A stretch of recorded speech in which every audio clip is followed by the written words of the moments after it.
इसमें जो कार्य कारण मालूम पड़ता है वह काल सापेक्ष है। काल विशेष में कार्य होता है और काल विशेष में कारण होता है। काल से ही कार्य और कारण की व्यवस्था ठीक बैठती है, परंतु जो अकाल वस्तु है उसमें कार्य और कारण तो अपेक्षा की दृष्टि से ही होते हैं। कालातीत वस्तु में यह कार्य है और यह कारण है, इस प्रकार का विभाग कैसे होगा? वह तो काल ही में होता है। यदि देश में कोई चीज हो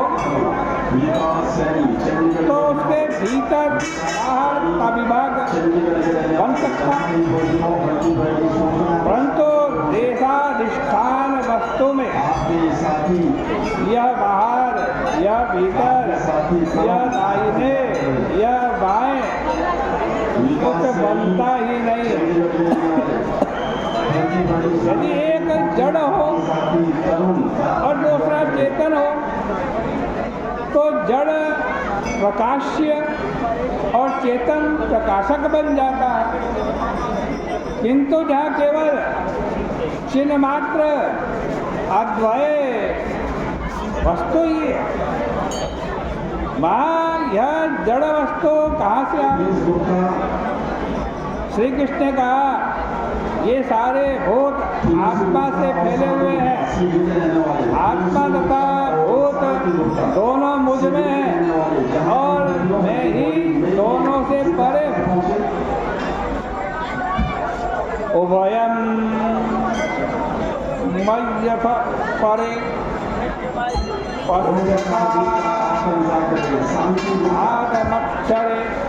इस प्रकार भगवान श्री कृष्ण ने उन गोपियों को जो प्रेम की साक्षात मूर्ति हैं और जिनसे बढ़कर दूसरा कोई प्रेमी इस सृष्टि में मिलना मुश्किल है,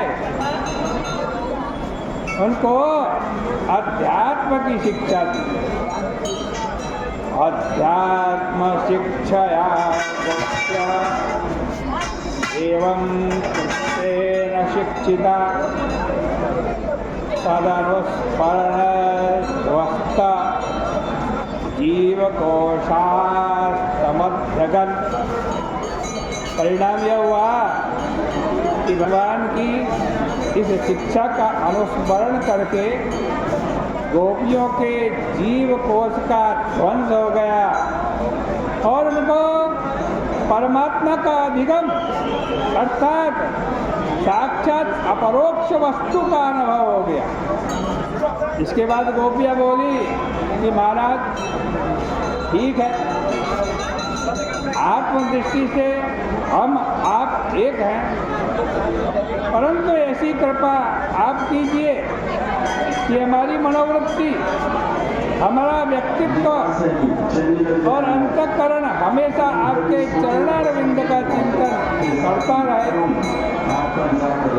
हमें भले ही घर में काम करना पड़े, लेकिन आपका चरणारविंद हमारे मन के पास बसा रहे। इस संबंध में महात्मा लोग यह वर्णन करते हैं कि दो गोपियाँ पहले ऋषि मुनि थी, ज्ञान वासना से भजन करती थी, किंतु बाद में भगवान श्री राम और भगवान श्री कृष्ण को देखकर मधुर भाव में आ गई। अथवा जो गोपियाँ पहले गोपियाँ थी और भजन करके गोपी बन गई, उनको भगवान ने उनकी पूर्व वासना के अनुसार ज्ञान का उपदेश करके उनकी इच्छा पूरी कर दी। किंतु जो गोपियाँ नित्य सिद्धा हैं, कृपा सिद्ध हैं, साधन सिद्ध हैं और भगवान के नित्य लोक में जाती रहती हैं, वे तो हमेशा गोपियाँ ही रहती हैं। उनको भगवान अपनी नित्य लीला में ही रखते हैं और उनके साथ वैसे ही नाचते गाते बजाते हुए क्रीड़ा करते रहते हैं। इस प्रकार श्रीमद् भागवत महापुराण के प्रथम स्कंद का 82वां अध्याय यहाँ परिपूर्ण होता है। बोले कृष्ण कन्हैया लाल की जय।